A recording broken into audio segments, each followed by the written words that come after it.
Сәлем достар, мен бүгін сіздерге eBay жайлы барлық шындықты айтқым келіп тұр. Және eBay-дің ішкі кухнясымен бөліскім келіп тұр. Ең алдымен осы видеоны көрмей тұрып, eBay-мен жұмыс істеуді бастамаңыздар. Ал кеттік ендеше, маған ең жиі қойылатын сұрақтар, алғашқы сұрақ ол менің мүлдем ақшам жоқ, eBay-ді нөлден бастауға болады ма? Өйткені сіздер интернеттен мынандай ақпаратты жиі кездестіресіздер. eBay алдымен ақшаны жібереді, одан кейін ғана сіздер товарды жібересіздер деген. Бұл ақпарат рас, бірақ ол үшін сіздер ең алдымен 10 товар сату керексіздер. 10 товар сатып, сіз eBay-дің сеніміне кіресіздер. Сеніміне кіргеннен кейін ғана барып, eBay сізге алдымен ақшаны жібереді, одан кейін сіз товарды салып жібересіз.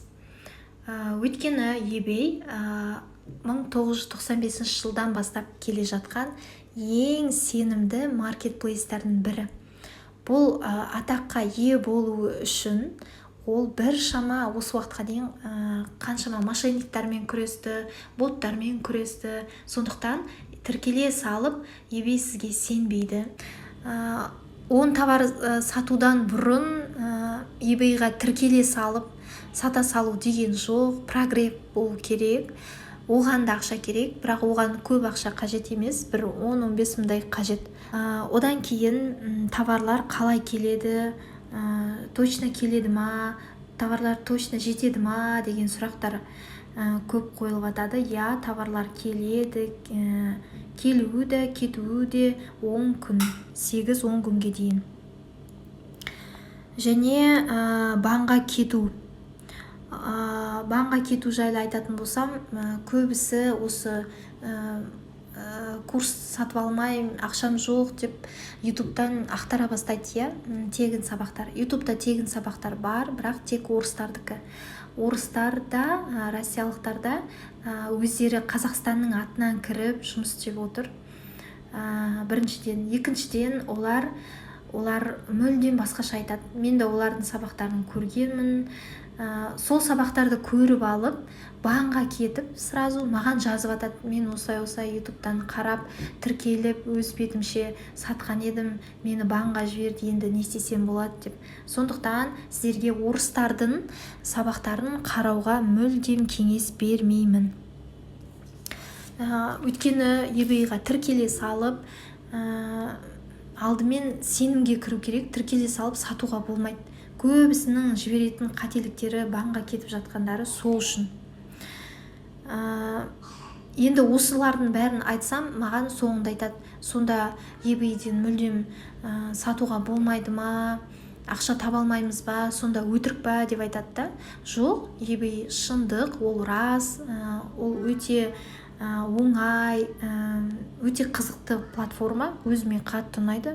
Сатуға болады, сатып жатқан адамдар көп, басқалар істегенді сізде жасай аласыз, тек қана сіз eBay-дің ішкі ережесін ұстансаңыз болғаны.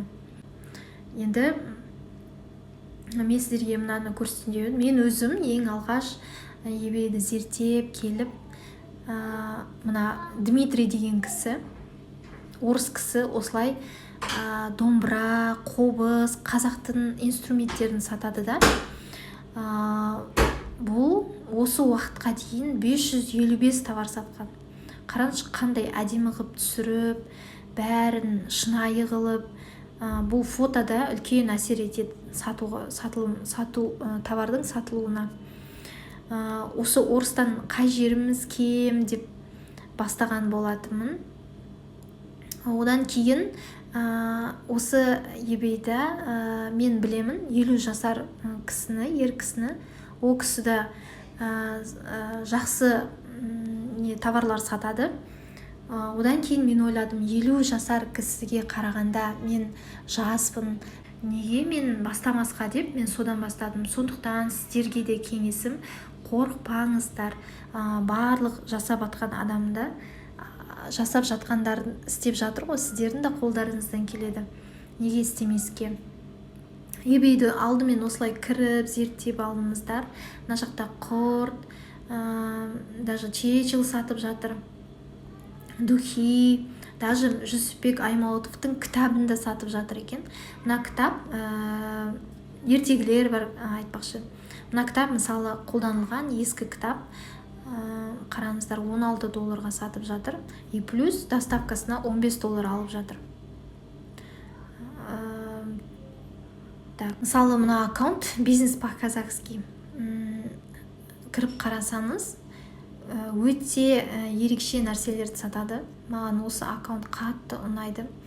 Мынаның ішінде барлығы бар, жайма да бар, ыдыс та бар, армейский товарлар да бар, жаңғақ та бар, чечил да бар, сабын да бар. Мына жерде барлығы бар, қарап шықсаңыздар. Бұл кісіні қарап көрсек, мысалы қараңыз, продано товаров 884 дейді. Маған недавно біреу комментарий жазды да, сіз неге өтірік айтып жатсыз, ол жерде ештеңе өтпей жатыр ғой деп. Сонда ол кісі eBayден хабар жоқ екенін содан ақ білінуге болады. Өздеріңіз қарап, осылай нишаларды зерттеп көрсеңіздер, түсінесіздер, eBayде ол болашақ, eBayде мүмкіндік бар, мүмкіндік көп.